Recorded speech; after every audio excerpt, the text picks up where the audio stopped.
A worn-out waitress, drowning in debt, finds a wallet stuffed with thousands in cash. She chooses to do the right thing, tracking down the nervous owner to return it. Her reward: a flimsy $100 bill and a night of regret. But her good deed didn't go unnoticed. The next morning at 5 a.m., 4 identical black SUVs, gleaming silent and menacing, glide to a stop in front of her Greasy Spoon diner. The men who step out aren't there for coffee. She thought she was returning a lost wallet. She had no idea she had just intercepted a transaction that could cost her more than money, it could cost her life. The scent of stale coffee and burnt toast was the official perfume of Jenna Sullivan's life. It clung to her hair, her clothes, and she was pretty sure her soul. At 29, her world had shrunk to the 4-block walk from her peeling paint apartment to the revolving front door of the Cornerstone Diner, a place where the neon sign out front perpetually buzzed with a flickering R in diner, making it the Die-N from most angles. It was, Jenna often thought, disgustingly accurate. Her feet ached. Not the dull end-of-day ache, but a sharp stabbing complaint from the cheap insoles of her non-slip sneakers. It was 8:00 p.m. on a Tuesday, the dead zone between the dinner rush and the late-night drunk crowd. Only 2 booths were occupied. In one, Brenda and Sal, regulars in their 60s, were meticulously dividing a single slice of apple pie, their conversation a low, comfortable murmur about property taxes. In the other, a man sat alone, his back to the door, hunched over a laptop. He was new. "He's been here for 2 hours," whispered Maria, her fellow waitress, as she polished forks with a vengeance. Ordered 1 black coffee, tipped $1, then opened that. She nodded at the laptop. "High flyer. Bet he's between offices." Jenna just grunted, tying her stained apron tighter. "As long as he doesn't need anything, he's my favorite customer." Her phone buzzed in her pocket. She pulled it out, hiding it below the counter. Liam Pharmacy just called. Co-pay for the new infusion is $2,800. They won't schedule it till it's paid. "Don't worry, I'll figure it out." Jenna's stomach clenched. "Don't worry, I'll figure it out." That was rich coming from her 22-year-old brother, who was currently tethered to an oxygen tank in their shared mold-spotted apartment. Liam, the brilliant art school hopeful, now a prisoner of a degenerative nerve disease that was methodically stealing his future, and she, the former art school hopeful, was watching it happen 1 cup of coffee at a time. She typed back, her thumb shaking slightly. "I've got it. Don't you dare figure it out. I'm picking up a double tomorrow. Just rest." She hit send, knowing it was a lie. A double shift would net her maybe $200. That was $2,600 short. She leaned her head against the cool stainless steel of the pass-through window, the smell of grease and despair washing over her. "Hey, Sullivan," barked Jeff, the line cook from the grill. "Order up for table 3 and stop moping. You're wilting the lettuce." Jenna grabbed the plates, the hot ceramic a familiar, unpleasant sting. She forced her face into the mask of pleasant neutrality, the waitress face, and walked toward Brenda and Sal. "Here we are, folks. Pie a la mode, extra cherry. And your check." "Oh, you're a doll, Jenna," Brenda chirped, not looking up from her pie-splitting surgery. Jenna moved to the laptop man's table. "Can I get you anything else, sir?" "A refill on that coffee?" He flinched, startled, as if she'd broken a deep trance. He looked up, and for a second she was taken aback. He was youngish, maybe 40, with a face that was all sharp angles and deep-set, panicked eyes. His suit was expensive, a deep charcoal wool that looked ridiculously out of place in the cornerstone, but it was rumpled, his tie loosened. He looked like a man who had been running either to or from something. "What? Oh. No, thank you. Just the check. I have to go." His voice was a strained baritone, gravelly and low. He snapped the laptop shut, not even waiting for it to power down, and shoved it carelessly into a worn leather satchel. He stood, threw a $20 bill onto the table for a $3 coffee, and practically bolted for the door. The bell dinged his departure. "Well," Maria said, sauntering over. "Someone had a fire lit under them. Wonder what that was about." Jenna sighed, walking over to clear the table. The $20 was a welcome sight. She picked up the mug, the damp napkin, and then she saw it. Wedged between the ripped vinyl of the booth seat and the wall was a men's wallet. It wasn't a cheap folding thing. It was thick, black, expensive-looking leather, a ridge or something similar. Heavy. Her heart didn't just beat. It thumped hard, a single painful kick against her ribs. She looked at the door. The man was gone. She looked at Maria, who was busy at the register. She looked at Brenda and Sal, now arguing over the check. Slowly, her hand trembling, Jenna Sullivan picked up the wallet. She didn't open it. Not yet. She slid it into the deep pocket of her apron, where it settled against her hip like a block of lead. Or a brick of gold. The last hour of her shift was a special kind of torture. The wallet in her apron pocket seemed to gain weight with every minute a physical manifestation of her screaming, panicked conscience. It was a tangible what if. Jenna moved on autopilot. She refilled ketchups. She wiped counters. She smiled her plastic smile at Brenda and Sal as they finally left. All the while, a frantic, high-speed calculation was running in her head. What if it's full? What if it's empty? What if he comes back? What if he doesn't? At 10:01 p.m., she clocked out, her hands slick with sweat. Maria waved a tired goodbye. "Don't spend that big tip all in one place, hot shot," she joked, referencing the $20. Jenna just nodded her throat too tight to form words. She pushed through the diner door, the cool night air hitting her face like a slap. She didn't go home.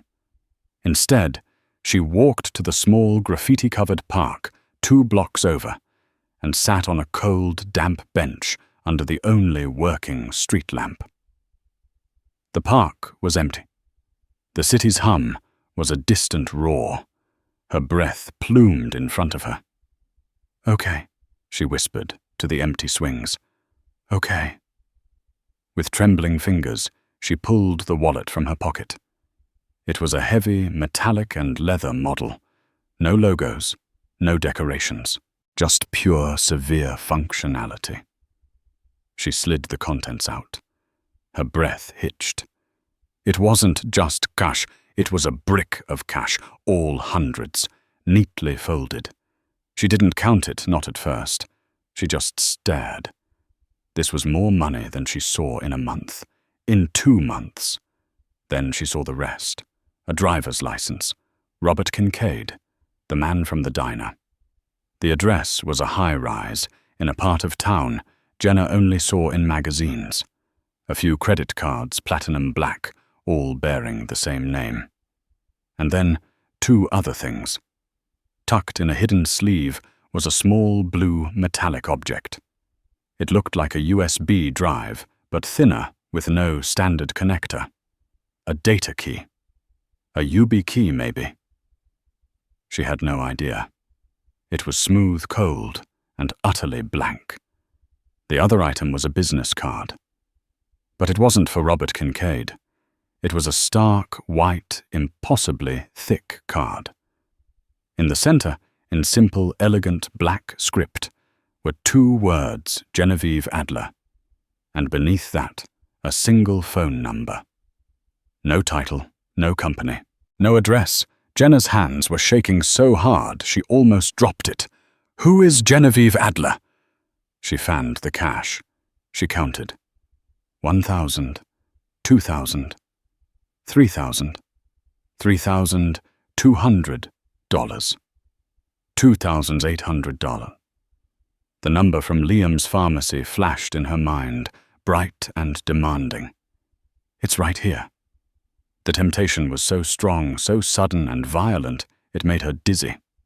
It was an answer. A direct, immediate, anonymous answer to her prayer. She could take the cash, pay the pharmacy. Liam would get his infusion.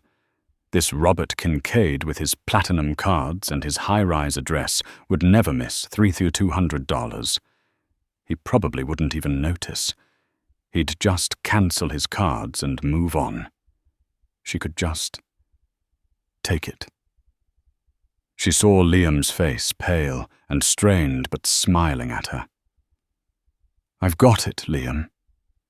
But then she saw her own face reflected in the dark screen of her phone. Tired, defeated, and now a thief. She thought about the man, Robert Kincaid, his panicked eyes, the way he'd fled the diner. He wasn't a man who had it all together.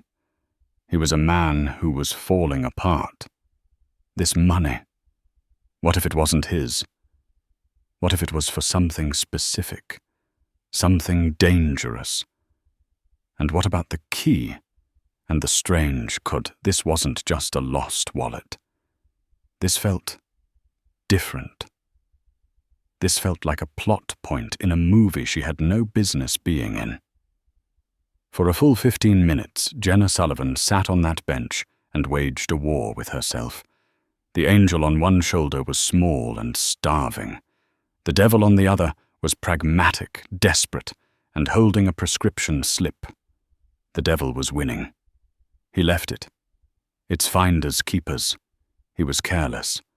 This is the universe, balancing the scales for once. She clutched the cash, the paper crisp and new. She could smell the ink. $2,800. She could even keep the $400 left over for groceries. She stood up. She started walking toward her apartment. She got to the end of the block. Don't you dare figure it out. She had told her brother she had it. She had lied. But if she did this, she wouldn't be lying anymore. She'd be a thief, but she wouldn't be a liar. The logic was twisted a pretzel of desperation. She stopped. She leaned against a brick wall, the rough surface biting into her shoulder. She couldn't do it. It wasn't morality. Not really. It was fear. The man's panicked eyes. The weird key. The name Genevieve Adler. This felt like the kind of money that if you took it, someone came looking. Not the police. Someone else. With a sob of frustration and self-loathing, she turned around. She wasn't going home. She looked at the driver's license again. The high-rise address. It was miles away. A taxi ride she couldn't afford. She looked at the strange white card. Genevieve Adler. A phone number. Jenna pulled out her own cracked phone. She had a terrible sinking feeling that she was about to make a decision she would regret far more than stealing the money. She dialed the number on the white card. It rang once. A sharp, digital click. A voice answered. It wasn't a person. It was a recording, but it didn't sound like one. It was a crisp, androgynous voice. This number does not accept incoming calls. If you are in possession of this number, you have been given instructions. Follow them. This line is now logging your location. A retrieval team will be dispatched. Click. The line went dead. Jenna stared at her phone, her blood turning to ice water. Logging your location. A retrieval team. Oh God, oh God. What had she done? She hadn't just found a wallet. She had triggered an alarm. She was no longer a waitress. She was a target. Panic, cold and sharp, seized Jenna's lungs, logging your location. She wasn't just a good Samaritan. She was a blip on a radar, a loose end. She imagined men in suits like in the movies, kicking down the door to her and Liam's apartment. She had to get rid of the wallet. Now. She looked at the driver's license. Robert Kincaid. The high-rise. It was the only lead she had that felt remotely human. She couldn't wait for a retrieval team to find her. She had to be proactive. She had to return it to him. She sprinted to the main thoroughfare and flagged a taxi, the first one she had taken in over a year. The $200 in her hand felt like a bomb. The Holland Tower, on Crestwood, she told the driver, her voice shaky.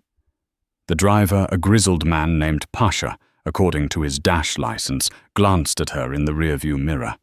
He took in her cheap jacket, her faded jeans and her apron, which she'd forgotten to take off, still knotted around her waist. "The Holland, you sure, lady? That's the penthouse-only building." "I'm sure," Jenna said, flashing a $100 bill from the wallet. "And I'm in a hurry." Pasha's eyebrows shot up. He shrugged. "Your funeral moneybags." He hit the gas. The 20-minute ride was a blur of streetlights and self-recrimination. She had called a number that traced her. She was in a taxi she couldn't afford, using money that wasn't hers to go to a place she didn't belong. To return a wallet to a man she didn't know, all while a retrieval team was supposedly hunting her. It was the stupidest chain of events in her entire life. They pulled up to the Holland. It wasn't a building. It was a monument. A sheer tower of glass and steel that seemed to disappear into the low-hanging clouds.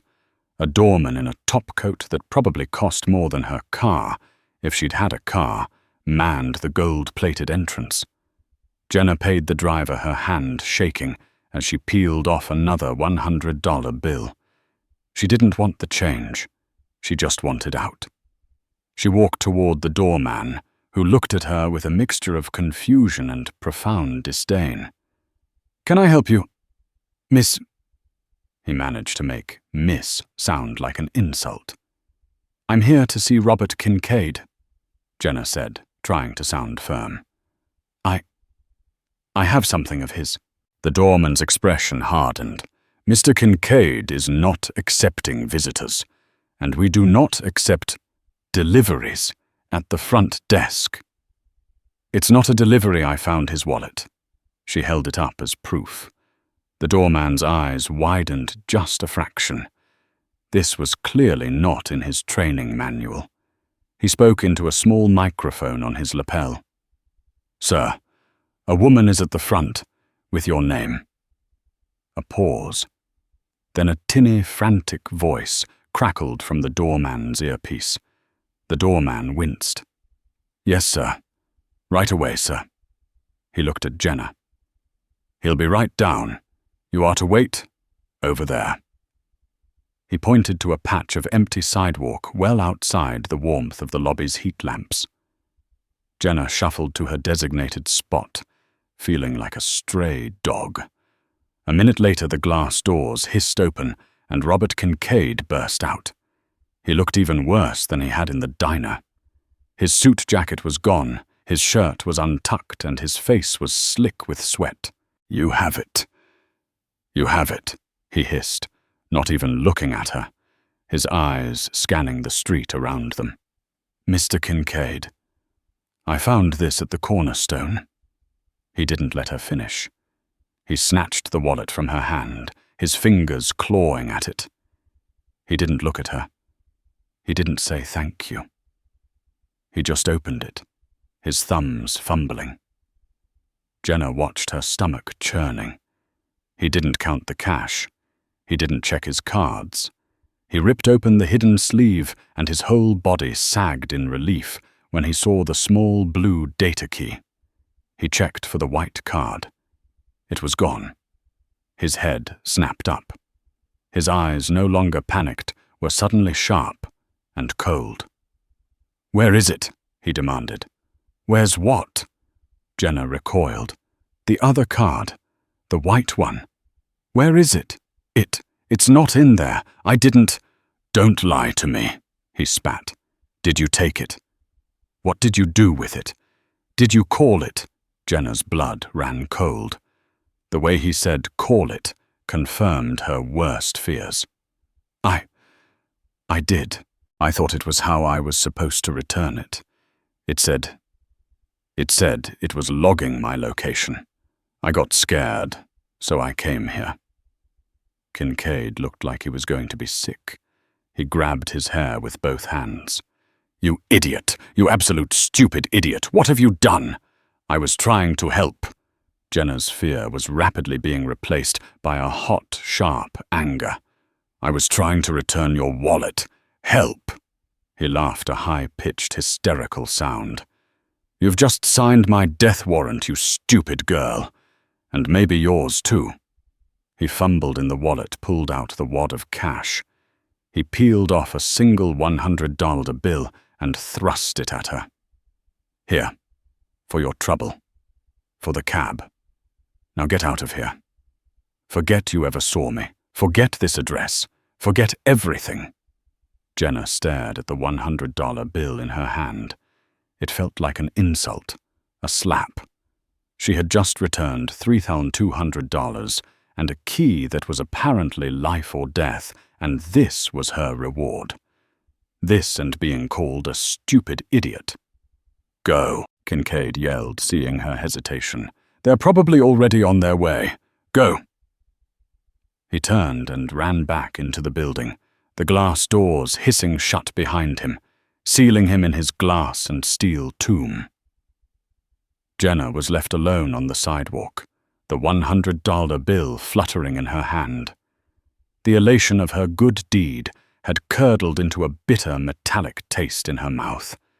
She was cold, she was exhausted, and she was still $2,800 short. She had done the right thing, and it had cost her. It had cost her time a taxi fare she'd had to replace from her own pocket. She'd be damned if she used his $100 and her last shred of hope. She started the long, cold 4-mile walk home, the single worst what-if playing in her mind. What if I'd just kept the money Jenna didn't sleep? She got home just after midnight, the adrenaline from the encounter with Kincaid leaving her jittery and raw.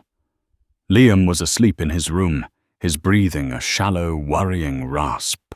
She sat at their tiny kitchen table, the $100 bill spread out in front of her like a failed test. She had returned $3,200.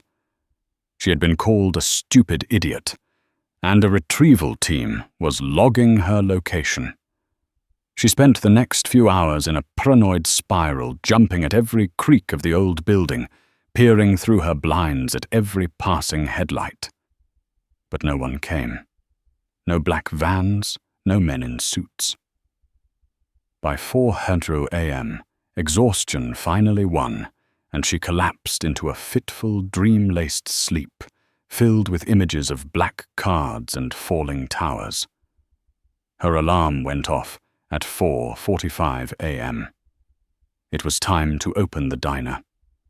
She moved like a zombie, her body a heavy, disconnected thing. She splashed cold water on her face, put on her Diane uniform, and left a note for Liam along with the last $20 from her own wallet for his breakfast. The walk to the diner was a study in grey. The pre-dawn light of the city was flat and unforgiving, making the trash on the sidewalks look even more pathetic. She felt hollowed out.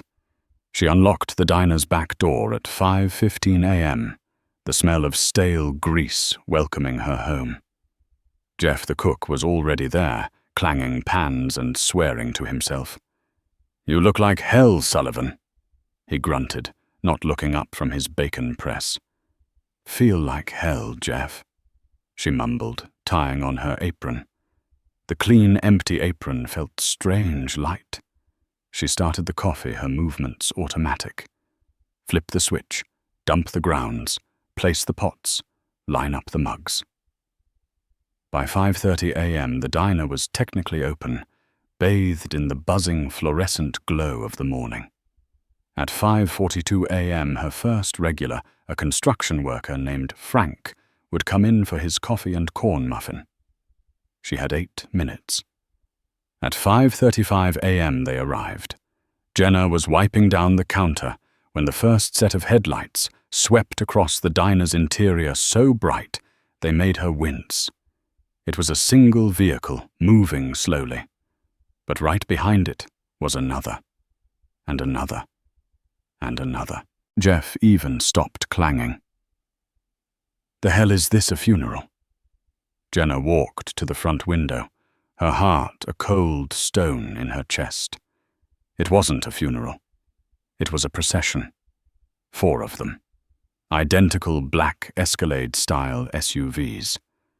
They were immaculate, waxed to a mirror finish that reflected the diner's flickering sign in distorted, terrifying ways. The windows were so heavily tinted they looked like solid slabs of obsidian. They didn't park. They arrayed themselves. The first SUV pulled directly in front of the diner's door, its grille just inches from the glass. The second and third flanked it, blocking the entire street, their headlights cutting through the pre-dawn gloom like searchlights. The fourth parked on the sidewalk across the street, angled toward the diner like an overwatch. It was a show of force. It was deliberate, precise, and utterly terrifying. The diner, the street, the world, it all went silent. Even Jeff's grill seemed to sizzle quieter. Then in perfect, chilling unison, doors opened on all 4 vehicles. 2 men stepped out of each. 8 men in total. They were all dressed identically. Black suits, white shirts, no ties. They were all tall, all fit, and all had the same blank professional expression. They wore earpieces. Jenna stopped breathing. This was the retrieval team. They didn't move toward the diner. They simply fanned out, creating a perimeter. One stood by each door of the first SUV. One stood at the corner. One stood by the alley. They were blocking all exits. Jenna's knees felt weak. She gripped the back of a booth. "Jenna." Jeff's voice was a low growl. "You know these guys?" "No." She whispered a lie. "Then get in the back. Now." It's okay, Jeff. I think they're here for me." Before Jeff could argue, the back passenger door of the lead SUV opened. A 9th man stepped out. He was different from the others. He was older, in his late 50s, with a face that looked carved from granite. He wore a perfectly tailored overcoat, and unlike the others, he did wear a tie, a simple black silk one. His grey hair was cut with military precision. He looked less like a bodyguard and more like a general. He surveyed the diner, his eyes missing nothing. He glanced at the flickering Die-N sign, and a small, humorless smirk touched his lips. Then he started walking toward the door. The bell on the diner door, the one that usually produced a cheerful, welcoming ding-dong, sounded different. As he pushed it open, it was a low, single, funereal clang.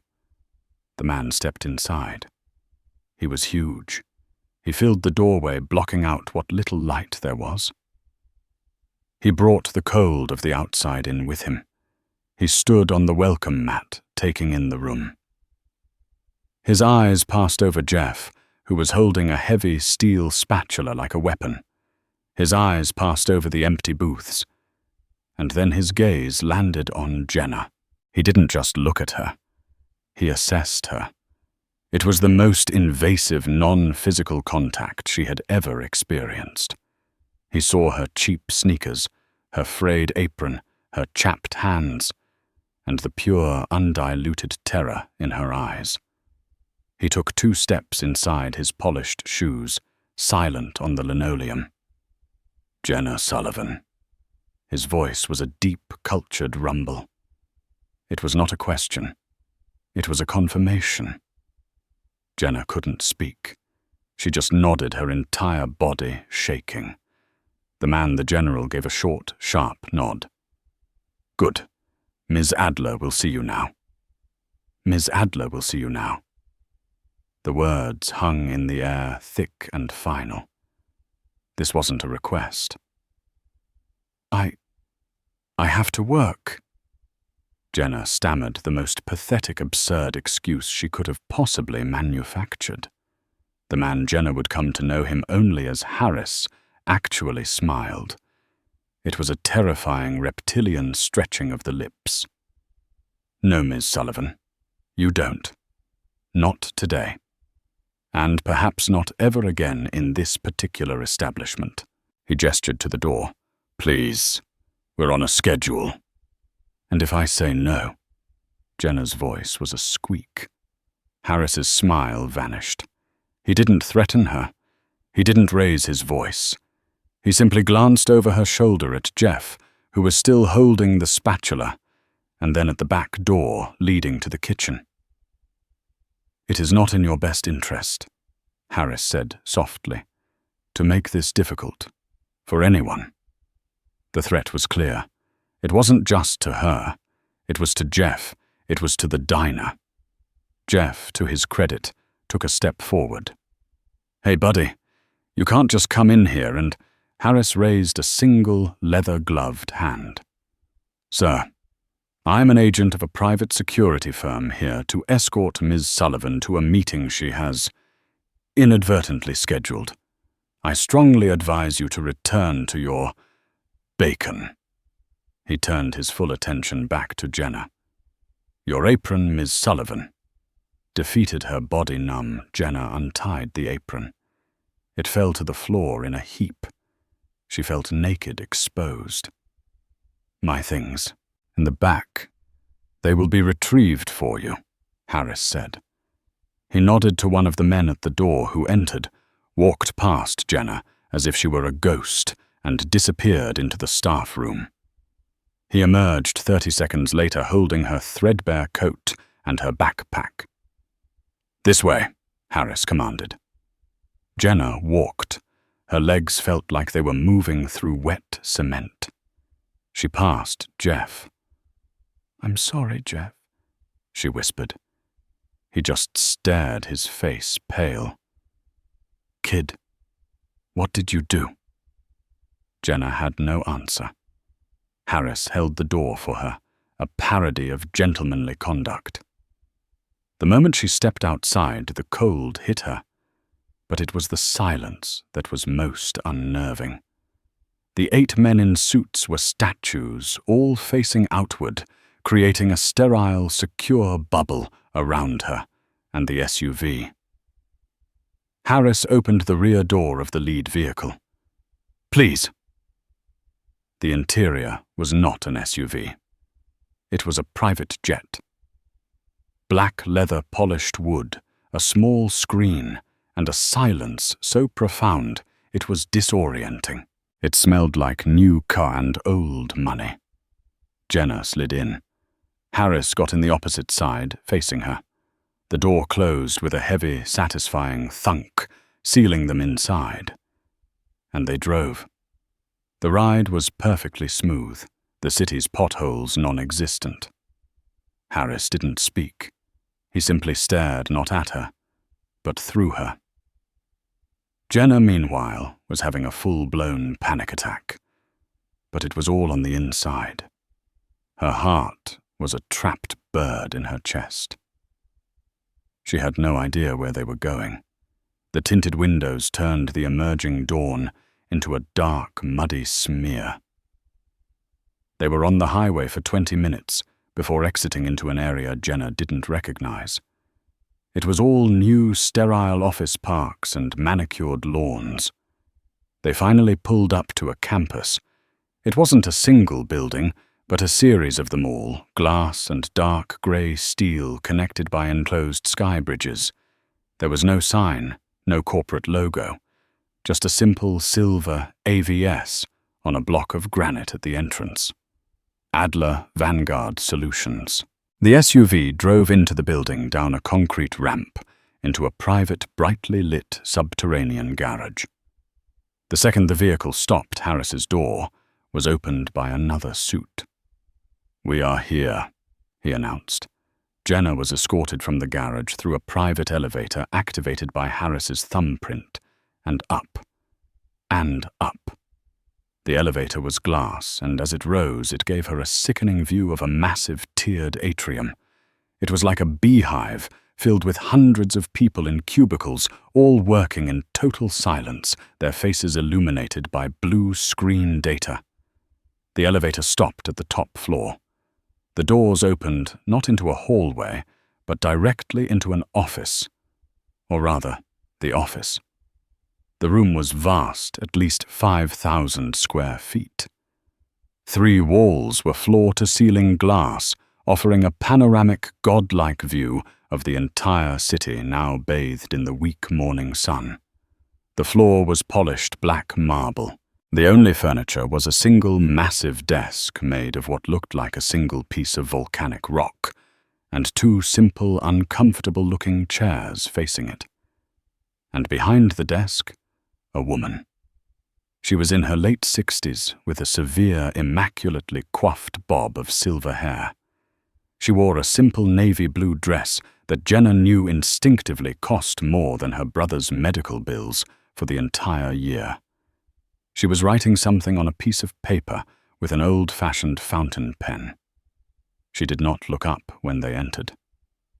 "Harris," she said, her voice crisp and clear, carrying across the massive room. "Was there trouble?" "None, Miss Adler," Harris rumbled, placing his hand in the small of Jenna's back and propelling her forward. "Miss Sullivan was cooperative." "Good." Genevieve Adler finished writing, capped her pen with a precise click, and finally looked up. Her eyes were the palest, clearest blue Jenna had ever seen. They were also the coldest.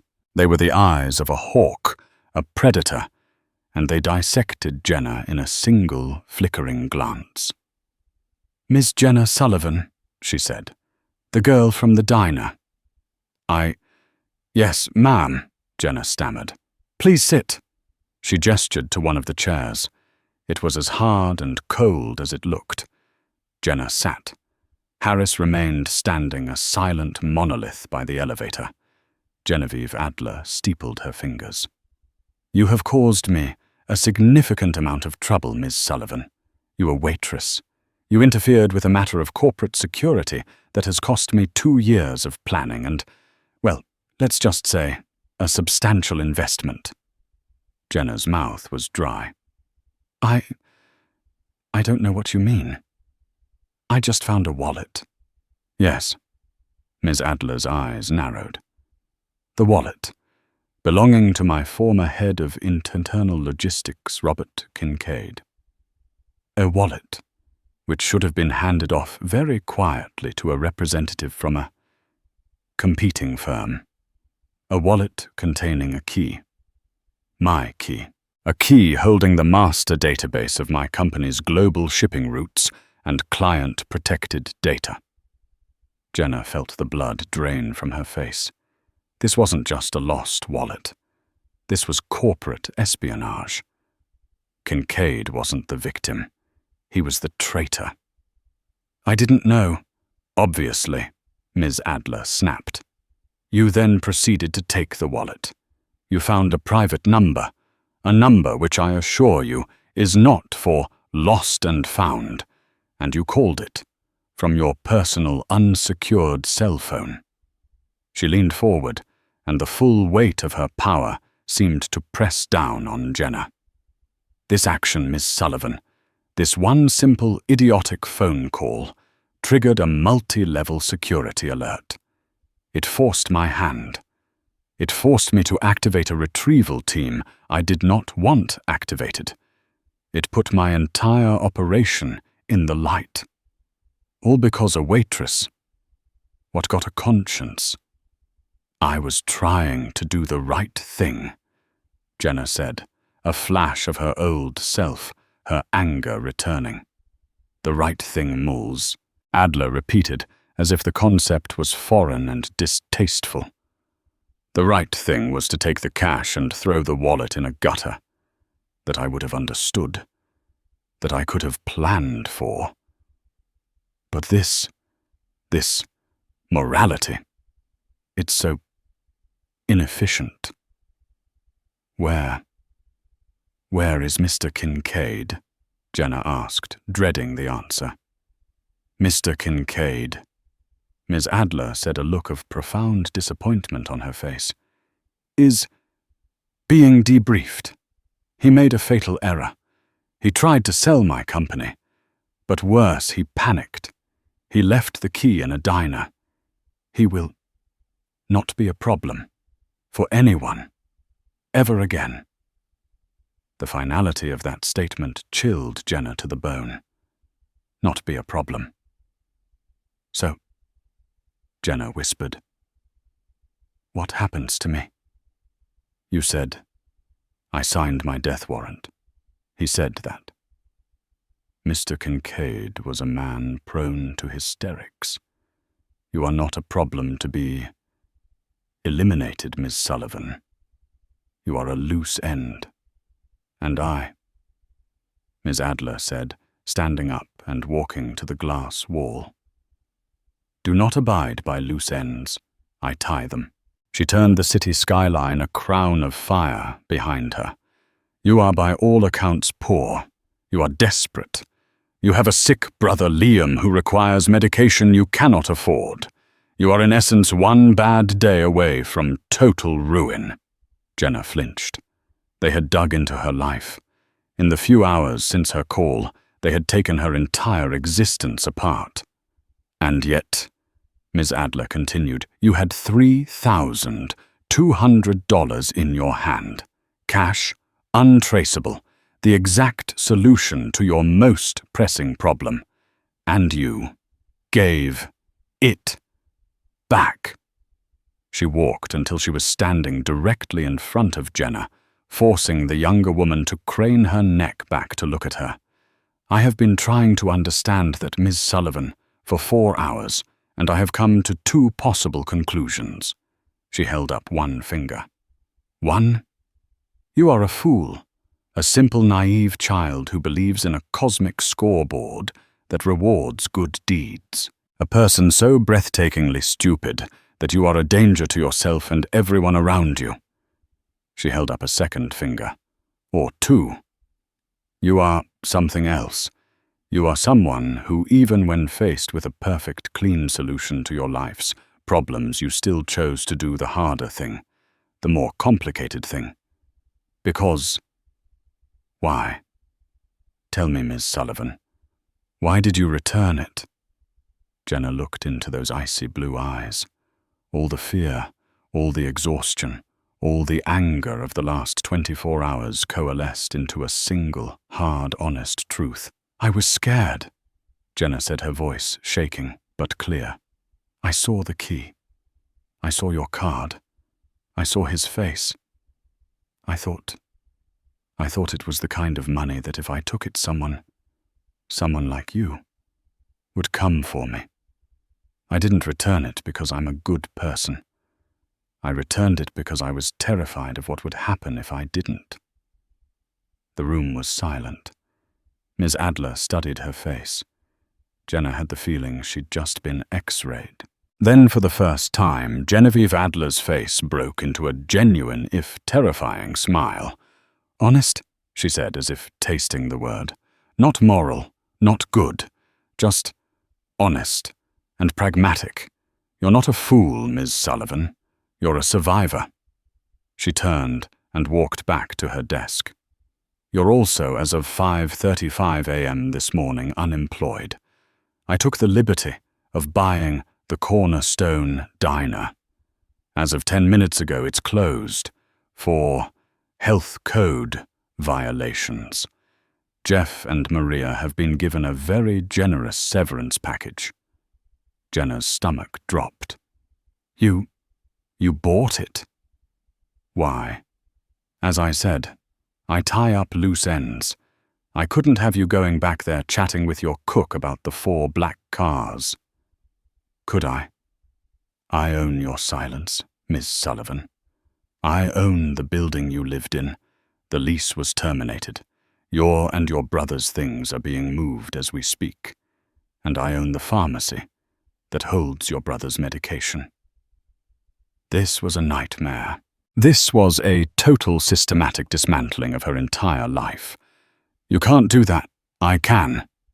Ms. Adler said, her voice flat. I already have. Jenna was about to scream, to cry, to fight, but Ms. Adler held up her hand. Which brings me, she said, to the job offer. Jenna's brain short-circuited. A what? A job offer, Ms. Adler repeated, as if explaining something to a child. You are unemployed. You have no home. Your brother's medical care is tenuous. You, Ms. Sullivan, are in need of a new life. I am in the position to offer you one. You destroy my life, and then you offer me a job. What kind of job, Harris? Ms. Adler called without turning. Bring in the reward. Harris, who had been a statue by the door, nodded. Yes, ma'am. He exited through the elevator. You see, Ms. Sullivan, my company has a problem. A human resources problem. I am surrounded by men like Robert Kincaid, ambitious, greedy, and ultimately disloyal. They are all in their own way trying to steal from me. What I lack, what I desperately need, is someone who isn't. You, she said, pointing a pen at Jenna, are in a unique position. You are desperate, which makes you pliable. You are a survivor, which makes you pragmatic. And as we've established, you are not good. You are honest. You are terrified of the consequences. This makes you, in a word, predictable. In my world, predictable is more valuable than brilliant. Loyal is more valuable than ambitious. The elevator doors opened. Harris returned. He was not alone. Robert Kincaid was between 2 other guards. He was a wreck. His suit was gone, replaced by a simple grey jumpsuit. He had a black eye, and his left arm was in a sling. He was shaking violently. Mr. Kincaid, Ms. Adler said, her voice pleasant. Thank you for joining us. Kincaid saw Jenna. His eyes went wide with a new, fresh terror. I didn't. Please, Genevieve, she has nothing to do with this. It was all me. I told her to go away. I told her. Be quiet, Robert, Ms. Adler said, her voice cutting through his panic like a scalpel. You are here as a visual aid. She turned to Jenna. Your job, Ms. Sullivan, should you choose to accept it, will be varied. You will be my personal assistant. Not a get-me-coffee assistant, a solve-my-problems assistant. You will handle discrete logistics. You will be my eyes and ears in places I cannot go. You will be the person who deals with inefficiencies like Mr. Kincaid. Jenna looked from the trembling, broken Kincaid to the powerful, composed Adler. You want me to be you? Ms. Adler laughed, a genuine, barking laugh. Good heavens, no. You are a tool, Miss Sullivan. A very specific, very useful tool. I want you to be mine. She pressed a button on her desk. Harris, Mr. Kincaid's severance package is ready. Harris nodded. The two guards began to escort Kincaid out. Kincaid, however, broke free. He stumbled and fell at Jenna's feet, grabbing the leg of her jeans. "Please," he sobbed, his face a mask of snot and tears. "Please, miss, you're the one. You're the good one. Tell her I'll do anything. I have money. I have offshore accounts. I can... Jenna stared down at him, horrified. This was the man from the diner. The man from the high-rise. This was the man who had called her a stupid idiot. Now he was begging for his life at her feet. She looked at Ms. Adler, who was watching the scene with a bored, clinical detachment. Get off me," Jenna said, her voice a whisper. She tried to pull her leg free. "No, please, you don't understand what she does," Kincaid screamed, clawing at her. "She doesn't just fire people, she erases them. Please." Harris stepped forward. He didn't grab Kincaid. He simply used the toe of his polished shoe to press a specific point on Kincaid's neck. There was a gasp, and Kincaid went limp, unconscious. "So," Ms. Adler said, as the guards dragged Kincaid's limp body back into the elevator. "Messy." Jenna was hyperventilating. What are you going to do to him?" "Mr. Kincaid is being retired. He will be placed on a very long, very permanent vacation to a place with no extradition treaty and, more importantly, your internet. He will live out his days comfortably, but he will never be Robert Kincaid again. As you said, he will be erased." Ms. Adler walked back to her desk and sat. She pulled a folder from a drawer. "Now, the offer. A 2-bedroom apartment in a secure access building owned by my company. All utilities paid. A company car. A starting salary of $250,000 a year." Jenna's brain stopped working. $250,000. "Anthem," Ms. Adler continued as if this were an afterthought. "Your brother Liam will be transferred as of this afternoon to the Hallowell Clinic. It is the finest private care facility in the country for his condition. He will be attended to by the top specialists. His care, all of it for the rest of his life, will be comped. A gift from Aves." She slid the folder across the desk. It was an employment contract. Jenna stared at it. This was a deal with the devil. A literal glass tower-dwelling, silver-haired devil. She was being offered everything she had ever wanted.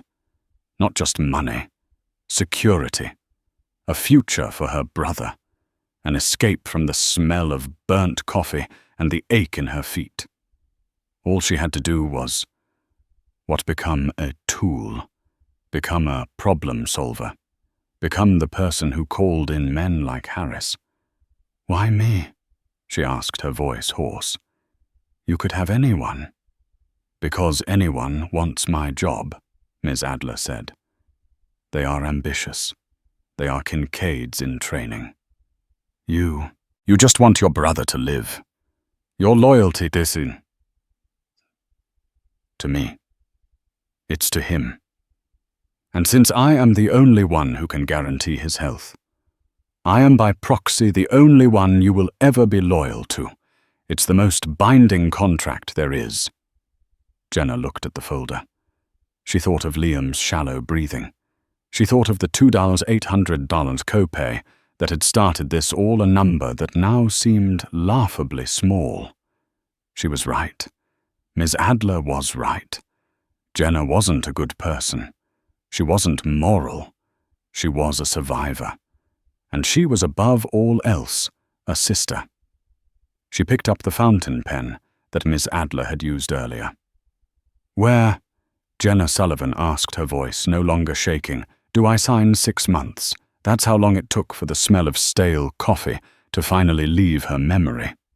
Jenna, or Ms. Sullivan, as everyone now called her, stood in the lobby of a Michelin-starred restaurant. The floors weren't linoleum, they were Italian marble. The air smelled of truffle oil and expensive perfume. She wore a charcoal grey suit that had been tailored to her body, her hair pulled back in a severe, elegant bun. In her ear was a small, nearly invisible communications device. "Harris, I have eyes on the asset," she said, her voice low and calm. "He's at the bar. He's talking to the redhead. That's not part of the plan." "Understood, Ms. Sullivan." Harris's voice rumbled in her ear. "Do you want us to intervene?" Jenna watched the man at the bar, a tech CEO, who thought he was selling secrets to AVS, but was in fact the subject of a very elaborate sting. "No," Jenna said. "Let him have his drink. I'll handle the redhead." She walked to the bar, her heels clicking with a rhythm that was all confidence. She was no longer the girl with the aching feet. She was a woman with a purpose. Her new life was complex. The two-bedroom apartment was sterile and beautiful with a view of the river. Her company car was a black sedan, silent and fast. Liam was thriving. The Hallowell Clinic was, as promised, a medical marvel. He was in physical therapy. He was painting again. His new medication, the one that cost $40,000 a month, was working. He was happy. He was also a stranger. When she visited, which was less and less, he talked about his art, his doctors, his new friends. She talked about work. He saw her new clothes, her expensive watch, the hardness in her eyes. "You seem different, Jenna," he'd said last week, sketching her portrait. "You used to have softer edges." "I'm just tired, Liam," she'd lied. She wasn't tired. She was forged. Her job was, as Ms. Adler had promised, varied. Some days she was a logistician, arranging the transport of sensitive data in ways that bypassed customs. Other days she was a negotiator, sitting in sterile boardrooms with men who clearly underestimated her and systematically, quietly ruining them. And some days she was a threat. She was the one who showed up unannounced at the home of a disloyal employee. She was the one who, with a calm, polite voice, would explain in excruciating detail exactly how AVS could destroy their credit, their reputation, and their family's future, all without breaking a single law. She was, in effect, the new Harris, and Harris, he was her mentor. She reached the bar and slid onto the stool next to the redhead. She ordered a club soda. "He's not for you," Jenna said, not looking at the woman. The redhead, who was beautiful and clearly a professional, gave her a dismissive look. "Excuse me." Jenna turned. She smiled. It was a smile that didn't reach her eyes. "The man you're talking to, he's a client of my firm, and he's about to make a very big, very public mistake. One that you, by association, will be complicated by. I am giving you the professional courtesy of telling you to find another client. Tonight. Now." The woman's practiced smile faltered. She saw something in Jenna's eyes. Something cold. Something absolute. She recognized a predator from a different, more dangerous jungle. "Got it," the woman whispered. She gathered her purse and, without a word to the CEO, vanished into the crowd. The CEO looked bewildered. "Where did she—" "She had a change of heart," Jenna said, sliding into the now empty seat. "Mr. Peterson, I'm Ms. Sullivan. We have a contract to discuss." An hour later, the deal was done. The CEO was ruined and AVS was $50 million richer. Jenna walked out of the restaurant into the cool night air. Her car was waiting.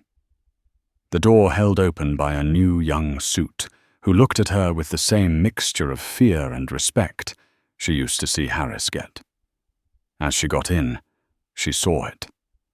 Across the street at a bus stop, a young woman in a waitress uniform was sitting on the bench, head in her hands, clearly crying. She looked exhausted. She looked familiar. The suit in the driver's seat saw Jenna looking. "Miss Sullivan, is something wrong?" Jenna watched the crying waitress, the girl from the diner, the girl who believed in the right thing, the girl who had been so terrified. "You're a fool," Jenna thought. "Get up. Go home. Steal the wallet next time." She pressed a button, and the privacy divider slid up, shielding her from the driver. "No, Patrick," she said, her voice echoing in the small, silent, leather-lined compartment. "Nothing is wrong." She didn't look back as the car pulled away, disappearing silently into the night. That's the story of Jenna Sullivan. She did the right thing, and it ended up destroying her life only to have it rebuilt into something cold, powerful, and unrecognizable. The real world doesn't always reward good deeds with simple, happy endings. Sometimes a good deed is just an audition for a much darker role. What would you have done? Seriously think about it. You find a wallet with $3,200 in it. You desperately need $2,800 for a loved one. Do you take the cash and disappear, or do you make the phone call? Let me know your honest answer in the comments section below. There's no right or wrong, only consequences. If you found this story compelling, please hit that like button. It's the number 1 where you can help this channel grow. And if you want to hear more true-to-life stories that explore the gray areas of our world, make sure you subscribe and ring that notification bell. Thank you for listening. Stay safe and maybe hold on tight to your wallet.